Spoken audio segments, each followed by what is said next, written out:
right. Good morning, everyone. Good morning. Come on, y'all. We in Park Heights. Good morning, everyone. Good morning. There we go. I know some of you coming from other parts of the city, but we're a little loud and proud in Park Heights. Welcome to Park Heights, my childhood neighborhood. I am joined here today by Director Jackson of the Mayor's Office of Neighborhood Safety and Engagement, our Deputy Mayor for Public Safety, Sonny Schnitzer, our Chief Recovery Officer, Shemaya Kearney, Dean Donald Tobin from the University of Maryland Carroll Law School, Lieutenant Colonel Mo Brown, and community members, violence interrupters, conflict mediators, practitioners from Safe Streets, We Are Us, Roar, and Turnaround Inc. And I want to thank everyone for being here this morning. We are here today for the second in a series of investment announcements focused on my administration's top priorities. Last week, I announced on the very first investment of our ARPA funds, $80 million towards public health and our ongoing fight against COVID-19. And let me again express my deep gratitude and support to our entire federal delegation, the best in the Congress, and President Biden and Vice President Harris for this investment into Baltimore. Baltimore has a historic opportunity as a result of that continued partnership and advocacy. This morning announcement, however, centers on one of my most urgent responsibilities as mayor and something that has been a pressing issue for Baltimore since I was a little kid running around here with a snot nose: violence. Reducing violence and building a safer Baltimore. Many times over the past year and a half, I've said that Baltimore faces dual public health crises: the COVID-19 pandemic and the ongoing violence epidemic in our city. And we are here today at the Shirley Avenue Park in Park Heights. Behind us is what we know in Park Heights as 3939, or the Multi-Purpose Center, because we are at a place in a neighborhood that we know has had historic levels of violence for many, many years. Behind us is a mosaic that was created to focus on peace efforts between Safe Streets, Youth Works, Baltimore Clay Works, a local artist, Herb Massey, and Park Heights Renaissance in 2019. It features the homicide numbers from 2002 to 2018 and features the Safe Street slogan, "There is hope in the Heights." This location is very personal for me. Not only does the building on the other side of the park house our Safe Street sites, as I said again, we all know that I grew up here. My family went to 3939 for resources. I remember coming here with my mom and my two younger brothers for WIC. As you all know, I went to elementary school at Malcolm X down the street, and remember even when one of our teachers, Miss Lombardi, was shot at this corner of Shirley and Reisterstown Road. It's very personal for me. This is a neighborhood where I have had many, many wonderful times, where my family still runs two businesses, but also where I have lost many friends, where people I know aren't here, where people I know are struggling with addiction and other things that we know have plagued our city. We know that this is not too far from here is where I saw my first shooting before I was 10 years old. And I know firsthand how growing up in a violent neighborhood can really change you. In a very direct way, the experiences that I had growing up motivate my public service each and every day, and my commitment to getting a handle on this violence by investing in well-rounded, comprehensive strategies. That's why, as mayor, I am humbled to announce our investment in violence prevention efforts with American Rescue Plan dollars, ranging from community violence intervention, victim services, youth justice, reentry services, and community healing, because they are all equally important. Over the next 3 years, the Mayor's Office of Neighborhood Safety and Engagement will receive $50 million to fund these efforts. This is a major investment for Baltimore and for all our community-based organizations doing the work on the ground to stem the tide of violence. Curing Baltimore, not solving, curing Baltimore of violence is my top priority as mayor, and the dollars we invest in today in this vision based in equity, healing, public health, and trauma-informed practices will build safer neighborhoods today while paying even deeper dividends in the future. I am proud to make an investment that will significantly increase our capacity to reduce violence occurring on our streets and to activate community-based organizations as a part of our comprehensive violence prevention plan. This investment will be used for gun violence prevention. The dollars will support intensive case management, emergency housing and relocation assistance for people at imminent risk of being the victim of violence, transitional employment program, all a part of our group violence reduction strategy. The investment will also increase Baltimore's capacity to provide mental health services and victim services to survivors of gun violence. We will also use these dollars to administer evidence-based community violence intervention programming. In June, the Biden-Harris administration asked Baltimore to join a collaborative along with 14 other jurisdictions to expand these evidence-based community violence interventions, or CVIs.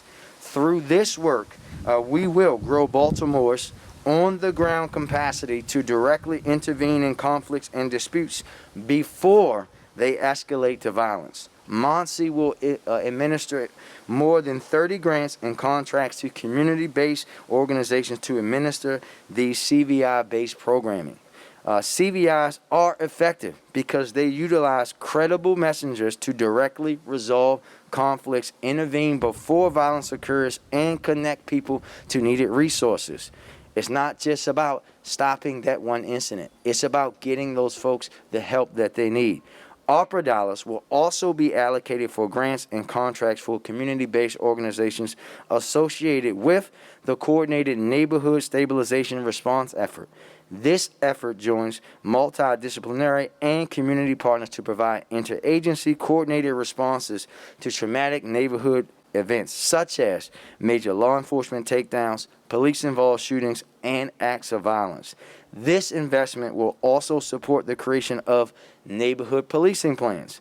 These are strategies tailored to specific neighborhoods that give residents more of a say over how police respond to calls for service, as well as the development of a capacity building plan targeted at building better supporting traditional and non-traditional community-based organizations. MONSE will also use this investment to support community-based organizations for domestic violence prevention, as well as supporting human trafficking investigations. Recognizing that trauma-informed victim services must be a priority in any public safety strategy, we will also use ARPA dollars to enhance victim services here in Baltimore. Additionally, we will expand hours and the number of staff supporting parents and children at the Baltimore Visitation Center. This violence prevention investment will also allow my administration, in partnership with MONSE, to implement agency-level changes that shift long-term youth outcomes and prevent future fatalities. Allocate funding to community-based organizations doing work related to juvenile justice, social-emotional learning, harm reduction for residents managing active addiction. Provide trauma-informed care training for Baltimore residents, increase supports for young people, and bring a trauma-informed harm reduction approach to city government operation. Last, but certainly not least, is the way ARPA dollars will allow us to start the work I have talked about for a very long time. Providing re-entry services to our residents returning home to our communities from prison and starting that work while they are still on the inside. We are announcing a new Returning Citizens Behind the Wall program. This initiative is currently being developed in partnership with the Maryland Department of Public Safety and Correctional Services. We will begin working with people behind bars in the months prior to their release, providing them with training, paid $15 an hour employment, and wraparound support prior to their release to ensure a successful transition back into our communities. This partnership includes the Mayor's Office of Employment Development, Department of Public Works, Department of Transportation, General Service, Recreation Parks, and will benefit nearly 3,000 people preparing to transition back into Baltimore. MONSE will also use ARPA funds to issue more than 40 grants and contracts to community-based organizations providing direct re-entry services to our residents. That was a long list. We all know that was. But let's take a moment and pause and give a round of applause for all the work that has allowed us to stand here today and make this investment.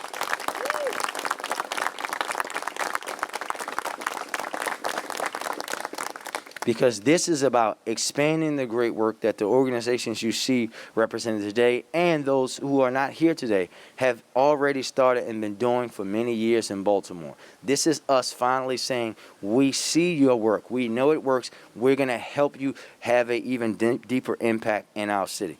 I have been clear that building public safety in Baltimore is going to take all of us working together. And when I talk about improving coordination and all hands on deck approach, they aren't buzzwords or jargon to me. I've always seen the devastating effects of not having a comprehensive strategy and not having partners at the grassroots level. That we have to have. Grassroots, local, state, federal, all have to be working together if we're going to have the impact for Baltimore that we need.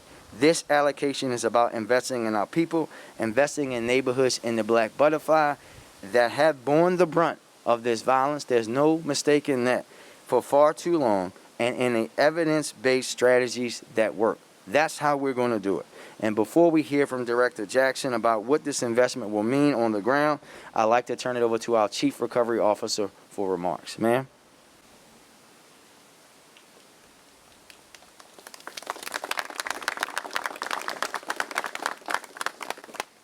Thank you, Mayor. I'm Shamaya Kearney. I'm the Chief Recovery Officer for the Mayor's Office of Recovery Programs. Our office was established in order to administer the $641 million in one-time funding the city received from the American Rescue Plan Act. It is important that the Scott administration that every dollar is spent to support programs and initiatives that impact the residents of the city of Baltimore and help change the city's trajectory. Mayor Scott has consistently reiterated his vision of reducing and preventing violence in Baltimore City. The Biden administration recognized the challenges that cities are facing in the wake of increasing violence across major cities in America. The U.S. Department of Treasury's interim final rule specifically cites that ARPA funds can be used for, quote, evidence-based community violence intervention programs to prevent violence and mitigate the increase in violence during the pandemic, end quote. Accordingly, the Mayor's Office of Neighborhood Safety and Engagement will receive $50 million over 3 years to support community intervention and violence reduction strategies across this city. This $50 million investment into the Mayor's Office of Neighborhood Safety and Engagement's public health approach to safety and well-being demonstrates the Scott administration's commitment to using ARPA funding to support data-informed, creative solutions to address the violence plaguing our communities. As Chief Recovery Officer, performance tracking and monitoring and demonstrating return on investment through data is one of my office's top priorities. In coordination with the Mayor's Office of Neighborhood Safety and Engagement, performance measures for this investment include, but are not limited to, overall crime statistics such as number of homicides, aggravated assaults, and property crimes, the number of conflicts mediated via the Community Violence Intervention Strategy, and the number of returning citizens transitioned into employment upon release, among many, many others. Our data-driven approach is the key to ensuring that this financial investment is utilized wisely and for the benefit of the city overall, but especially Baltimore's underserved communities. Thank you.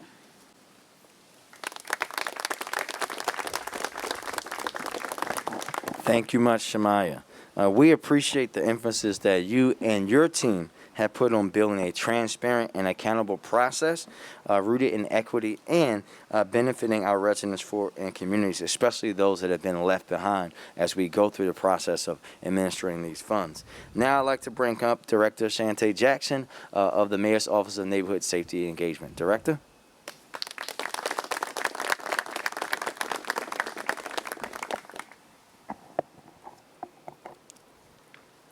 Thank you, Mayor Scott and Director Kearney. Did you all get goosebumps? I got goosebumps. Good morning, everyone. First, I'd like to start by acknowledging a few of our community-based partners who are with us today. I'm grateful to be joined by Safe Streets team members from Baltimore's 10 sites, by We Are Us, Roar, and Turnaround Inc. The work that you all do every single day in and for our city is invaluable. Know that we appreciate your dedication, your sacrifice, and your love of our city. The Mayor's Office of Neighborhood Safety and Engagement is so very excited, I can't tell you how excited we are, about this unprecedented investment in violence prevention in our city. This is exactly what Baltimore needs. The streets, our residents, and our neighborhoods are depending on us not only to end gun violence, but to also do the work further upstream associated with healing our communities, with providing real justice, with ensuring high-quality lives for all Baltimoreans, regardless of their zip code. We're only able to do this when we all come together to co-produce public safety. We're more powerful when we work together, and Mayor Scott's investment demonstrates a commitment to that partnership and knowing that it's necessary for us not to just reimagine our city, but to create the systems and the structures that we need to do that. As the mayor reminded folks, we released the 5-year violence prevention plan in July. The first pillar of that plan is where much of our investments will be, and rightfully so. Pillar 1 is the implementation of a public health approach to public safety. It's where we're able to deliver the most direct services and ultimately the most impact. Monty's been laying the groundwork for this for months. You've already heard from the mayor about the high-level utilization of the funds. So I'm going to take just a couple of minutes to highlight one of our partners, talk to you about how Monty's going to support the work, and then I'm going to give you some hard numbers around the funding allocations.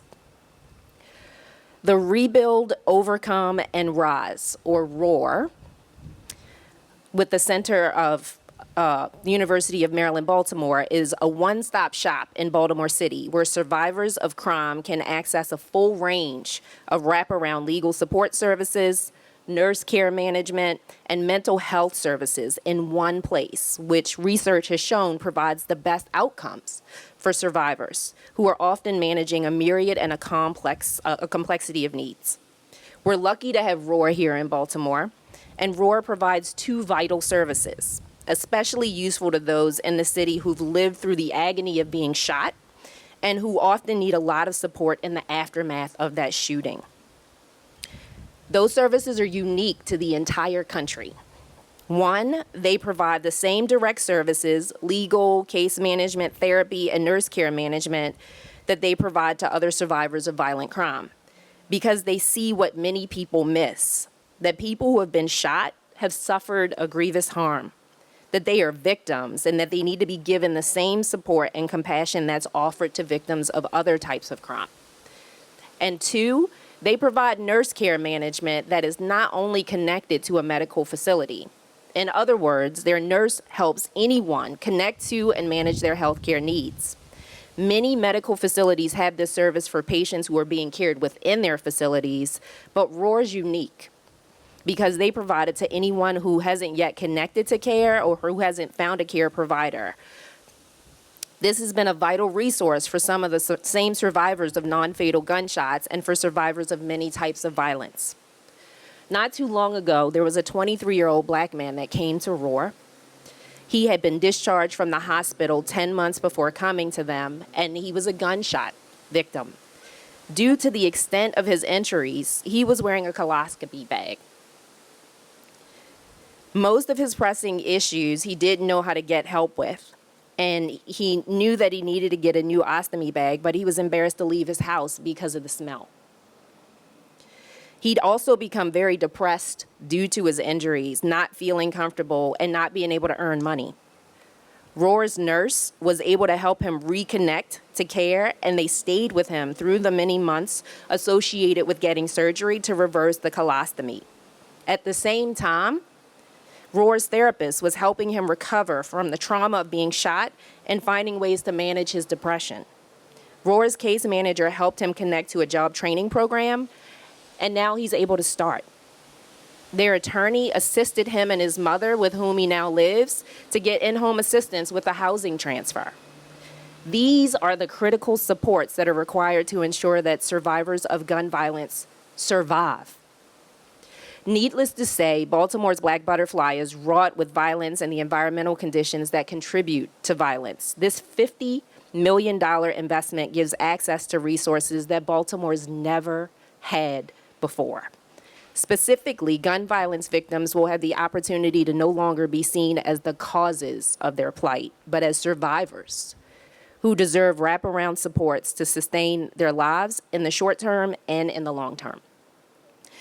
To support this work associated with this funding, Monty will be adding some team members who are going to be responsible for the management and administration of the grants that you heard Mayor Scott talk about, the operational and communal support for the community violence intervention programming, operational and communal support for GVRS, the Group Violence Reduction Strategy, management of agency communications, community engagement, and special projects, data analysis, performance, and evaluation, for Criminal Justice Coordinating Council support, for returning citizen support, and for intimate violence coordination and support. To this end, it's important that I share with you all that Monty's launched its grant portal. In fact, in preparation for this announcement, we launched that grant portal on October 1st, and we've already received 10 inquiries from the community. We'll also be hosting a Facebook Live event this Thursday, October 28th, from 6 to 7 p.m. to discuss the portal and to answer any questions that folks might have about our grant process, and we invite everyone to join us. The team and I, in partnership with the Mayor's Office of Recovery Programs, have been really thoughtful about the resource allocation, and so I'm going to wrap up by sharing with you what the designated dollar amounts are for each of these areas. We're investing approximately $22 million in gun violence prevention. We're investing approximately $14 million. I'm sorry, did I say 22 million? Great. I thought I said 22,000 at first. 22 million in gun violence. 14 million in reentry support. $500,000 in juvenile justice, and $5 million in community healing and trauma-informed care. We'll also be investing about $6 million in the administrative support associated with that work. I'll close by saying that there's no more fitting place than here in front of this Hope in the Heights mural created by Herb Massey, Clayworks, Safe Streets, and Park Heights Renaissance to honor the lives that have been lost in our city over the years and to renew our commitment to ending gun violence. But in addition to that, making a firm commitment to resourcing the work so that we can get it done right this time. Thank you.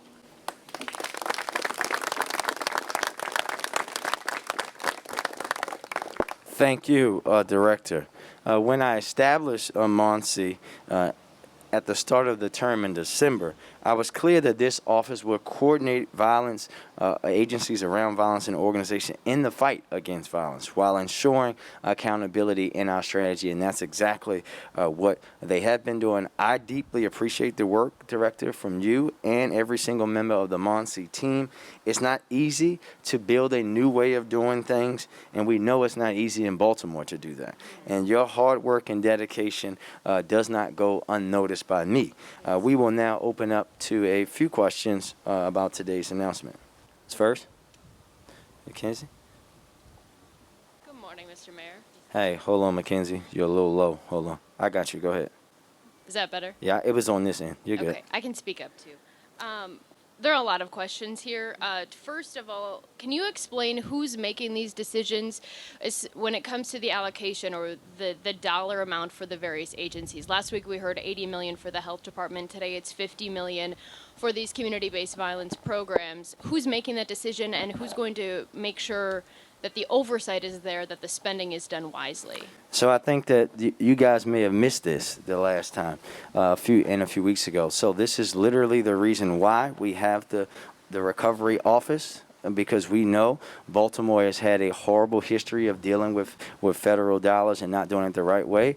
Shamaya and her team have a very long process that we have. I'll let her walk you through the whole process. Again, I know we did that last week. What goes through the proposals are sent in, they're reviewed by folks, they get sent through a process, and they go through a very in-depth process of making sure, first and foremost, that what folks are requesting is absolutely allowed by these dollars first. So I will let Director Shamaya come up and walk you through that process again.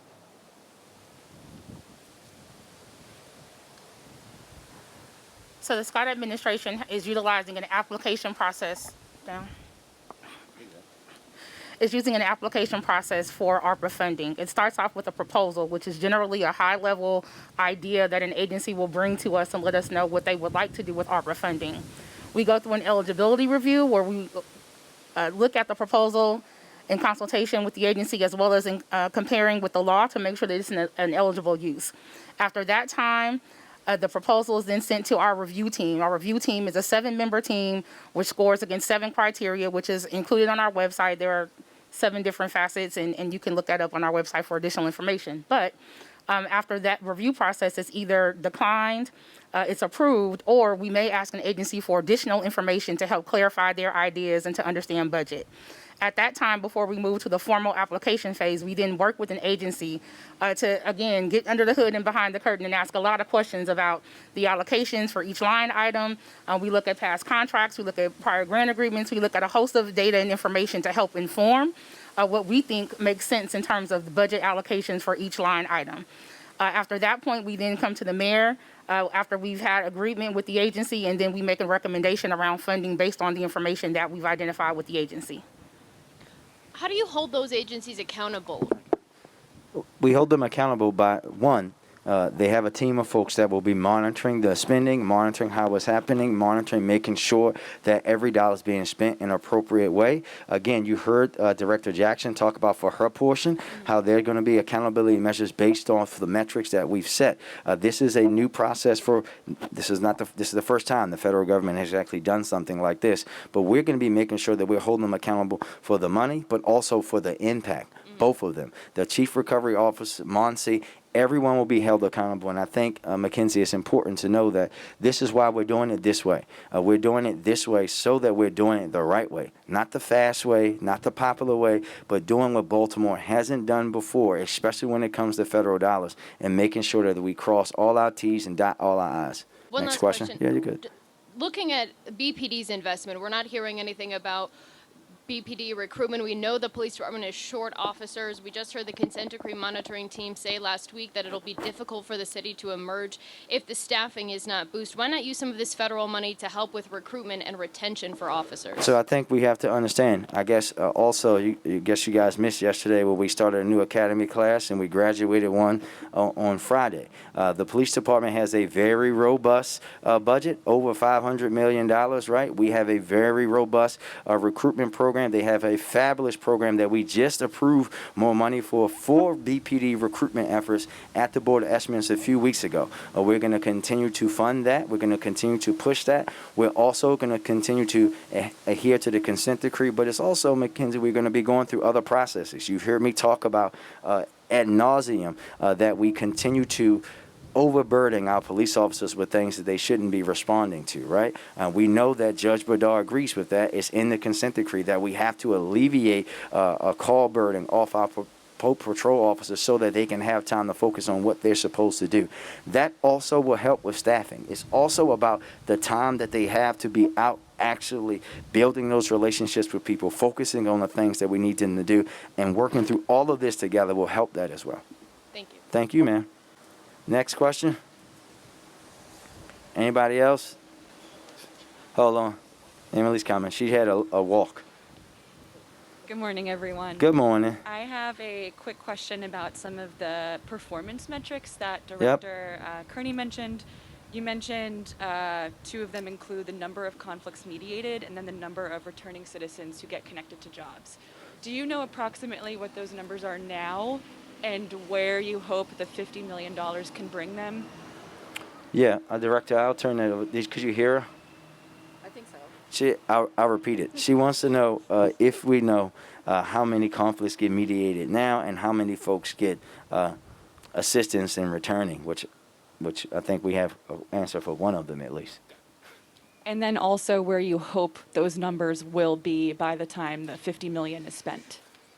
Thanks for your question. With regard to the number of conflicts that get mediated annually, I would say that the average is about 2,000 across our sites.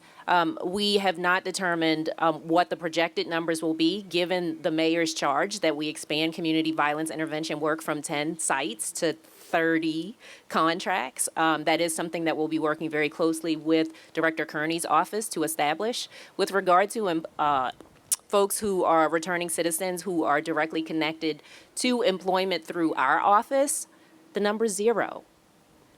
When I mentioned before that this is something that hasn't happened before, that Mayor Scott has been very thoughtful and provided me with a balance of challenge and support around this work. This is an undertaking that we are looking forward to partnering with thousands of returning citizens on. We roughly have about 1,900 folks who return back to Baltimore City every single year.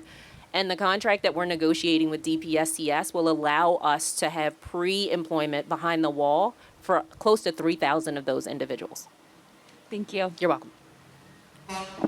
And I would just, oh, sorry, Emily. And I would just add, I think it's critical to note that we're also, right, the city has only been monitoring what the great folks at Safe Streets has done as far as conflict mediation, right? That doesn't include We Are Us and the great work that they do each and every day. Doesn't include other folks that we're now bringing into the fold. This is about expanding work that is happening in the city, of folks who are out in the community that people don't see all the time, right? I see them, but folks don't know the great work that they do each and every day and how many conflicts they mediate to stop folks from shooting each other over stupid stuff in Baltimore. Go ahead. Next. I just have one last Yes, question. ma'am. This is a lot of money coming. I know this is only the second announcement of I'm assuming more to come Yep. for these investments. Can you ensure that this federal money won't be wasted during this allocation process? I think, again, this is why we have the recovery office. We will not do what we had before. We are doing things in a different way. We stood up a office to make sure that we use this the right way, right? And we know that investments in safe streets are not wasted because they've been proven. The data doesn't lie. Women lie, men lie, numbers don't. Safe Streets works. We know that it works. We know this is not going to be money wasted over time.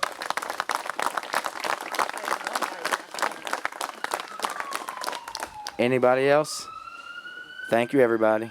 Thank you, Mayor. Thank you. What do we want? Safe Streets What do we want? now. What do we want? Safe Streets What do we want? now. What do we want? Safe Streets What do we want? now.